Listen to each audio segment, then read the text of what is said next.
I didn't hesitate because I didn't think. That's the part people fuck up when they imagine it.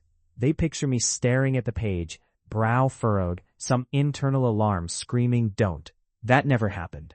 What happened was heat, panic, relief. Her body was already halfway undressed, like she'd peeled herself out of the conversation and left me alone with the decision. She slid the papers onto the bed like they belonged there. Not dramatic, not rushed, casual. Like menus, like consent forms at a clinic you're too broke to argue with. I remember thinking it was funny. I remember laughing and saying something stupid like, "You're really doing this right now?" And she laughed too, slower, quieter, like she'd been waiting for me to catch up. She didn't touch me while I read. That was the trick. She let me look, let my eyes do all the grabbing, let my brain shut the fuck down under the weight of wanting something I couldn't afford to lose. She said it was protection. For both of us. She said it like she was doing me a favor. I signed because the room felt smaller without her clothes on. I signed because the word temporary showed up 6 times, and my name showed up twice, and I thought that meant something. I signed because I was broke, hard, and tired of being scared.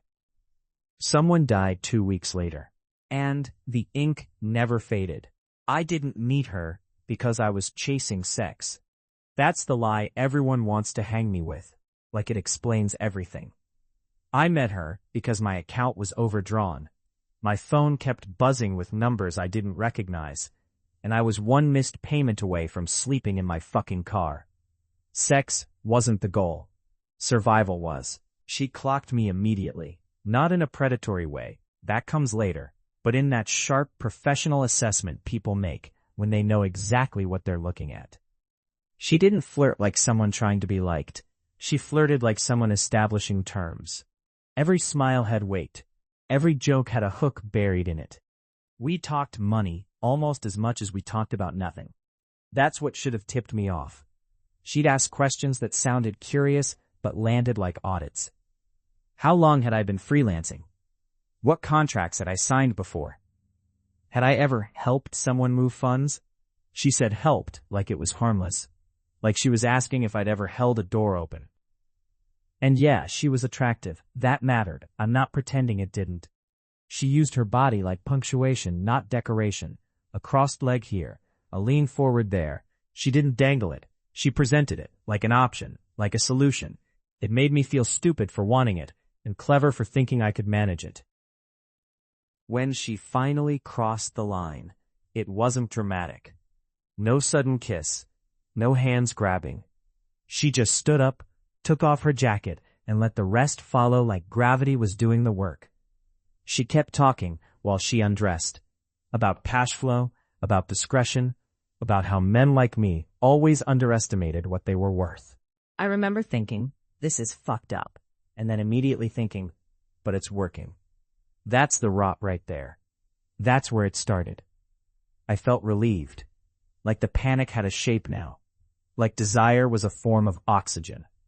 I told myself I wasn't being manipulated. I was being compensated. She said the arrangement was temporary. She said the paperwork was boring. She said she'd explain anything I didn't understand. And I believed her because believing her felt good, because every time I hesitated, she'd stop undressing, and the room would cool down just enough to scare the shit out of me. I didn't read the fine print. I skimmed. I caught phrases that sounded safe. Independent contractor. Advisory role. No obligation beyond consent. My brain latched onto words it liked and ignored the ones that felt heavy. I told myself contracts were just language games rich people played to scare the poor. I told myself I was smarter than that. She watched me sign like it was foreplay. Not hungry, patient. Like the real payoff was watching me choose wrong. When I finished, she leaned in, kissed me once, and said, "Good. Now we can relax." And fuck me. I did. I relaxed. I felt chosen. I felt like I'd gamed the system instead of being fed to it. I felt powerful for about 12 hours. That was the reward, that was the bait, and I swallowed it whole. The backstabbing wasn't emotional. That's the part that still fucks with me. There were no screaming matches, No betrayal speeches, no sudden cold shoulder. It was procedural, clean, administrative. She moved through my life like a checklist, and I kept signing off because everything looked official. She started small, asked me to hold money, said it was a timing thing, a banking thing. She framed it like she was protecting me from liability, which is hilarious in hindsight. She talked about buffers and insulation and how my name wouldn't be visible. She said all the scary words in a calm voice, like that made them safer. I told myself I wasn't doing anything wrong. I told myself I was just a pass-through, a facilitator, a guy doing a favor for someone who'd already done him one. I enjoy how competent it made me feel, how involved, how adult. I liked that she trusted me, or at least acted like she did. The sexual part didn't disappear. It just got quieter, more controlled. She'd reward me with attention when I complied, and starve me when I asked questions. If I pushed too hard, she'd pull out the contract and tap a clause with her finger, like she was reminding me of my place. She never raised her voice. She didn't have to. Then someone died. Not dramatically, not in front of me. Just a name in the news. A photo that made my stomach drop because I recognized it from an email chain I wasn't supposed to be part of. That's when the room tilted. That's when the words I'd skimmed started screaming. I called her. She answered on the second ring. Calm, dressed, untouched. She told me not to panic, told me everything was covered, told me my involvement was clearly defined. She sounded almost bored, like this was the part of the process she'd rehearsed. When the questions started, she was ready. She produced documents I didn't remember signing, emails I didn't remember writing, except they were mine, my tone, my crude jokes, my stupid attempts to impress her. Isolated, they looked fucking monstrous, predatory, motivated, greedy. The contract framed my consent like enthusiasm, like initiative. She stayed clean by staying distant. Her role was advisory, observational. She never touched the money directly, never sent the emails that mattered. She let me do that while she watched, while she waited, while she built a narrative that fit perfectly around my mistakes. I realized too late that the sex was never about pleasure. It was about noise, about keeping my head loud enough that I wouldn't hear the trap closing. She didn't lie to me. She let me lie to myself. By the time I understood that, it didn't matter. The damage was already procedural, already filed, already fatal. Exposure doesn't feel like relief. Anyone who tells you that is full of shit. Exposure feels like being proven right about the worst thing you already know about yourself.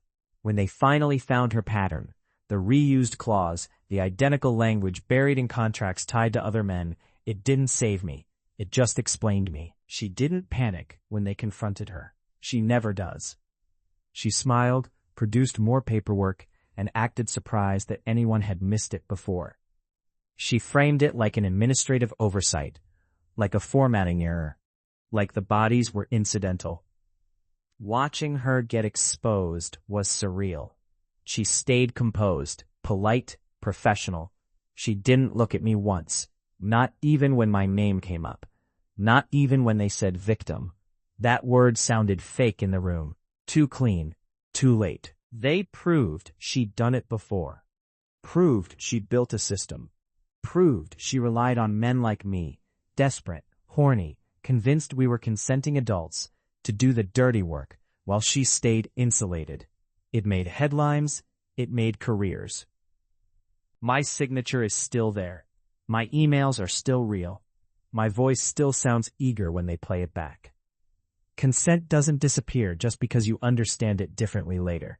That's the part no one warns you about. Realizing you weren't tricked. You were leveraged. I lost my name before I lost my freedom. People still say it like it belongs to me, but it doesn't. It's a stain now, a cautionary tale, a footnote in someone else's exposure.